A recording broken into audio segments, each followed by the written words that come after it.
Hello again, guys. It's Gregola Productions here, and welcome back to the service and disassembly of our riveted together Westclox Baby Ben Style 8. Oh boy, kids, fasten your seatbelts because we're going all the way.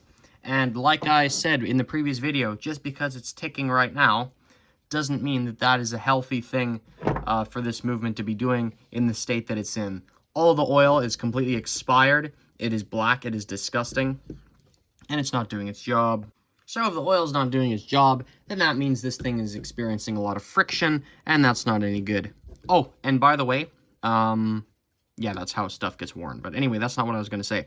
Because these controls are made of plastic, they're actually 1,000 times easier to get off. So this knob prying method is literally just the easiest thing in the world. This is how I remove knobs on either version. So if I just go in here, take my screwdriver, and just get it under there, these just pop off super easy. So I will give the plastic knobs props for that, because at least they come off with basically no effort at all. The older versions are harder to dismantle in that way, but they're also just a better build in general, so it kind of evens out, I guess. Yeah, we'll figure out which knob goes back where later. Okay, so this one's being kind of a nuisance because it's got no clearance under it. Let's see here. Oh, there we go. If it doesn't have clearance, you gotta make clearance. There we go. Okay. Now we're off. All knobs removed. Easy as pie. Now, we'll take these gaskets off. These guys here. Whatever the heck they do. The insulators. I don't know, it's more cheap crap, honestly. Actually, I've just forgotten to do something here. If we're going to be totally disassembling this mainspring needs to be fully let down. So to do that, we've actually got to wind it up just a bit. Where's my key?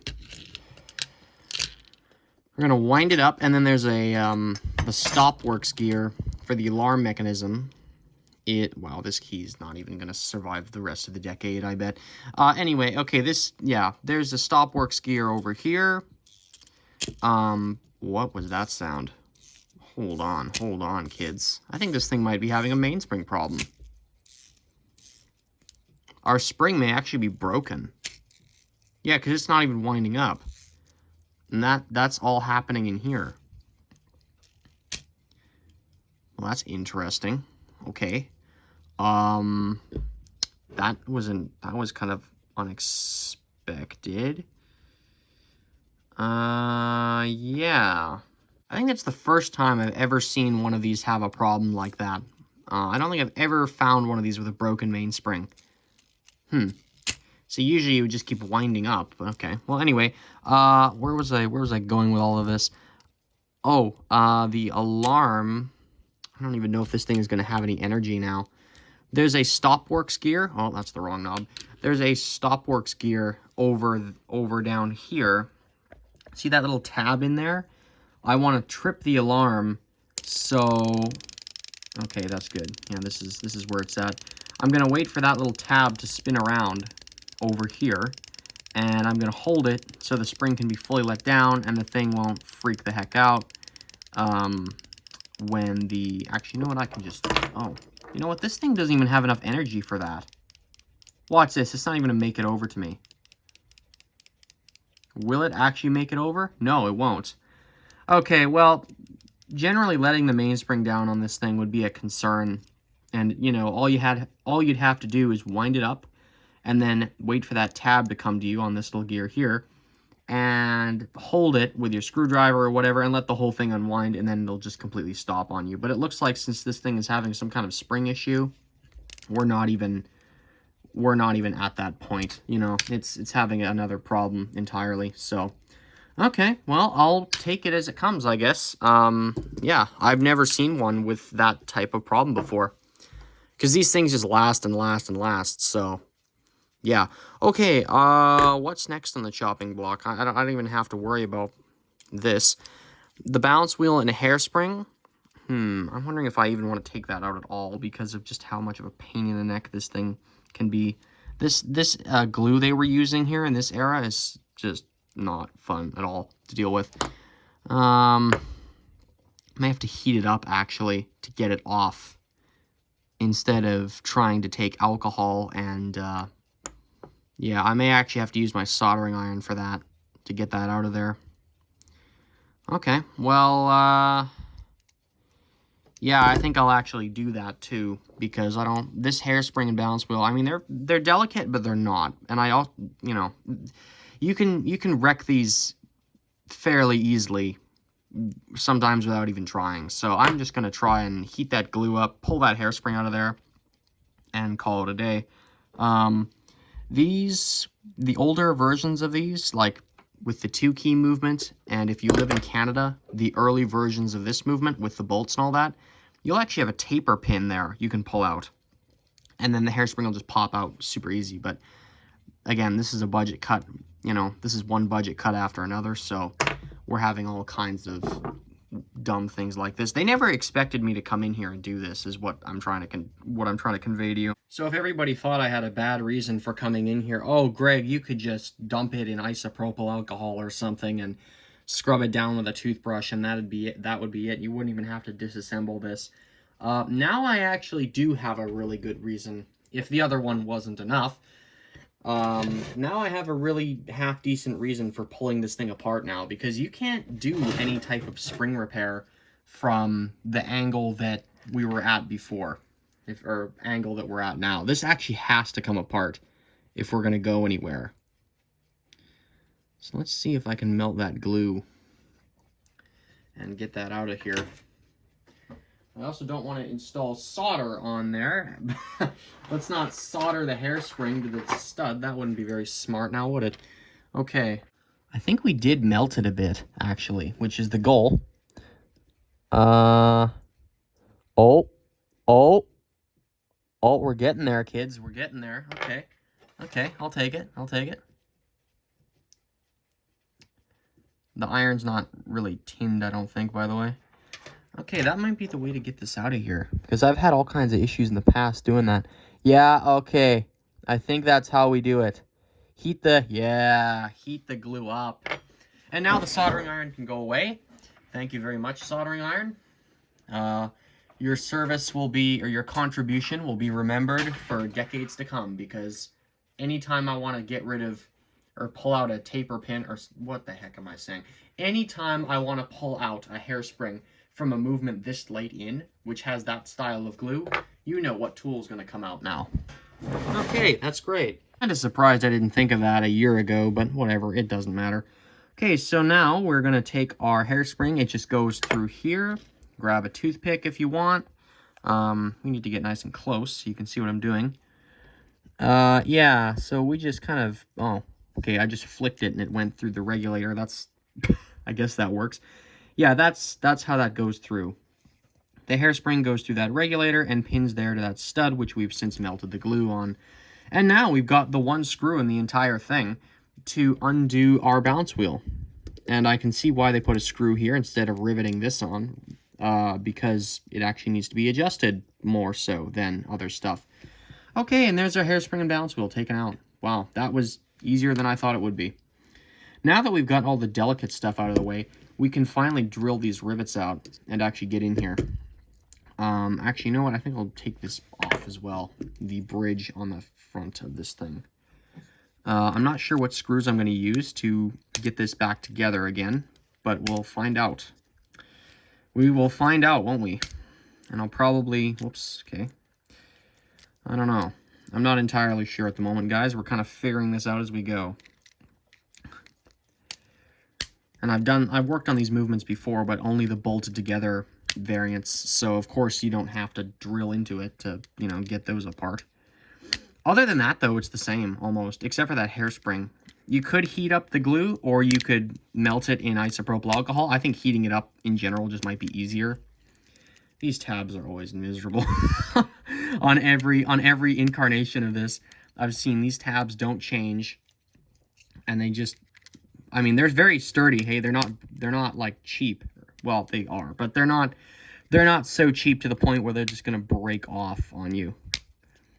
Okay, can we just actually come off now, please?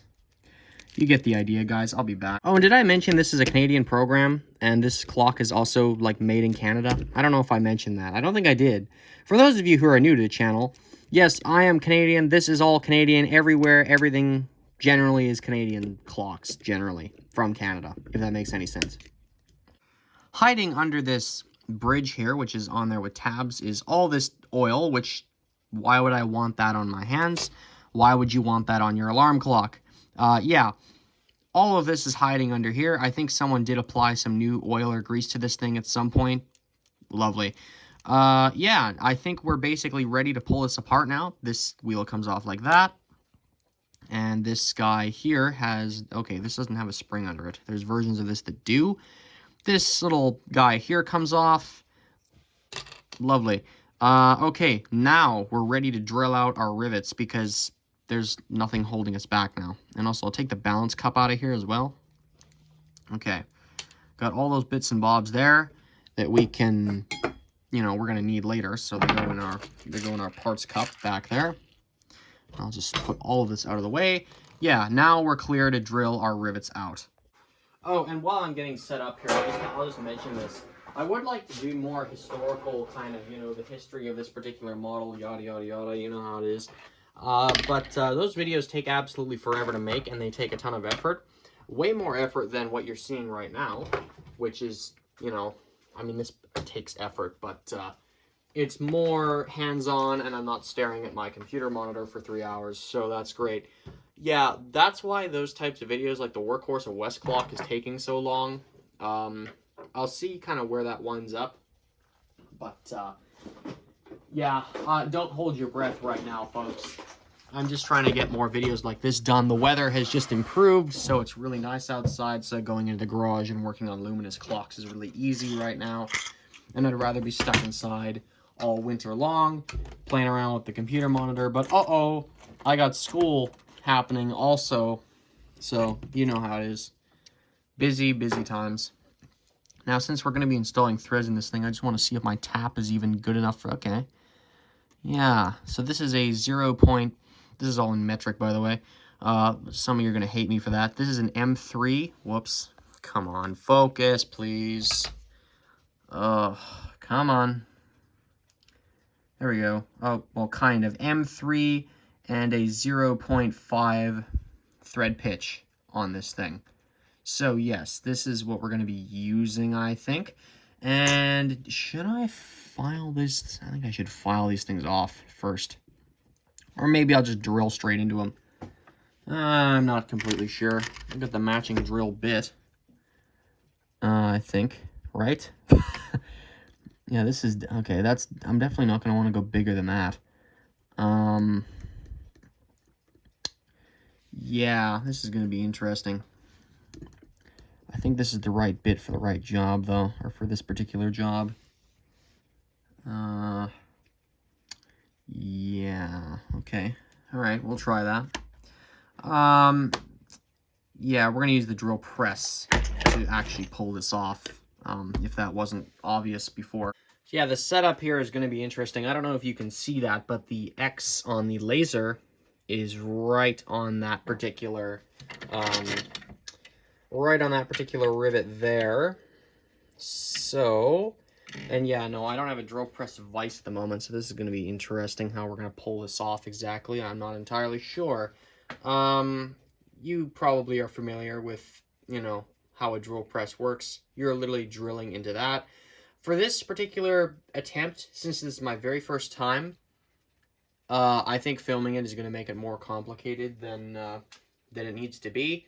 So I'm going to have to at least skip over the first one that I do here, I think.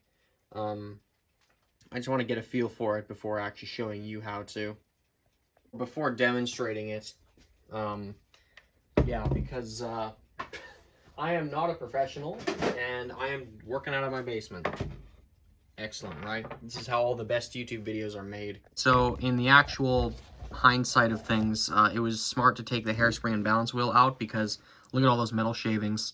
You know, you don't want those in your hairspring if you don't have to. Yes, we have drilled our first hole, And setting it up on the drill press was a little bit difficult because this movement is not completely flat. So we've, you know, tried to make it work like we can here. That's the first hole right there. I think our tap should fit into that. Yeah, it does. So we'll be able to make threads with that. This is still technically on here. The rivet is not diffused or whatever. It should pop apart later on, but we'll see. So I'm going to go here and I'm going to drill out the rest of these.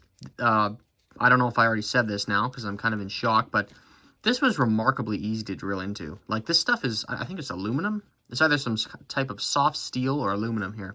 Probably soft, probably some kind of steel, but anyway, it was really easy to drill into. So, I don't know, maybe my drill bits are really good.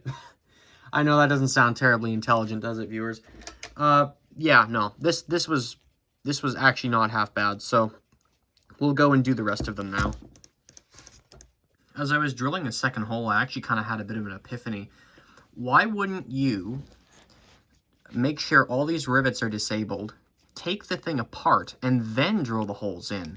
Because the main kind of problem here, like, this has 4 kind of supports here, but this guy here is getting in my way, and this guy here is getting in my way. Well, all I'd have to do is just disassemble it and just take these 2 out, and then I'd be home free, basically. I don't know why I wasn't doing that the whole time. But whatever. These 2 holes here came out fine. They probably aren't even drilled evenly. Like, they're probably not the same length. Again, I'm amazed at how easy this is turning out to be, actually. I thought this would be more difficult. As you can see, the movement's a total mess now. That's perfectly fine. We're just gonna... Yeah, I think what I'm gonna do is probably grind those off, or file them off. Whichever, I'm not completely sure. And then we will, yeah, because this doesn't need to be here, and neither does that. We can take that all off, and then get the whole thing apart. So I might just pull out my Dremel here, and we're just going to grind her down, basically. I've switched gears, I got the Dremel set up, and we are going to just get rid of these, and just, you know, go from there. Okay, so now we've taken... Yeah, we used our Dremel with no sticker on it. We've taken that and we've ground this stuff down. So we should be able to pop this apart now. But we'll do that in just 1 second. Okay, so this will be the last part of this particular video. This is the last thing we're doing. We're actually going to pull this apart now. If you had bolts in yours, you would have done everything I did up until the point where I started using the drill press. Now that we've actually gotten it to this state, we can now do the most obvious and basic, well, I wouldn't call it obvious or basic because a lot of people don't really know that, yes, this stuff should be pulled apart. And especially since now I've been drilling into this one, it's a complete mess and it's full of metal shavings. So we can't run it like that, you know? And like we discovered earlier, the mainspring is actually having some type of problem. So again, all the more reason to do this. So now we'll pull it apart. I might have to grind some more, actually. I don't know if I ground enough. Ground this down enough? Is that the right... What would be the right expression here? Grounding it down? Pretty sure it's grinding, but anyway. Okay. These should just pop off at some point. might have to do a little bit more work, actually, on that. Yeah, I don't know if we're quite there yet. There's still a bit of material left on that one. Yeah, I don't know. See, the thing is, you can drill a hole, but will it actually have anything to do with everything else? Will it actually, like, the actual work is being, like, done here on the rim of these rivets, so the middle actually doesn't really matter that much, if that makes any sense. Trying to explain things in some kind of sensical way. I give up. I don't care. Yeah. So, okay, I might have to grind some more of this down to actually get where I want to go here. Or I'll just play with it off camera. I don't know. The point is, okay, you know what? We're actually not going to disassemble it in this video. I'm going to call it quits here for now with this particular video, and I will see you in the next part, and we will see where we wind up.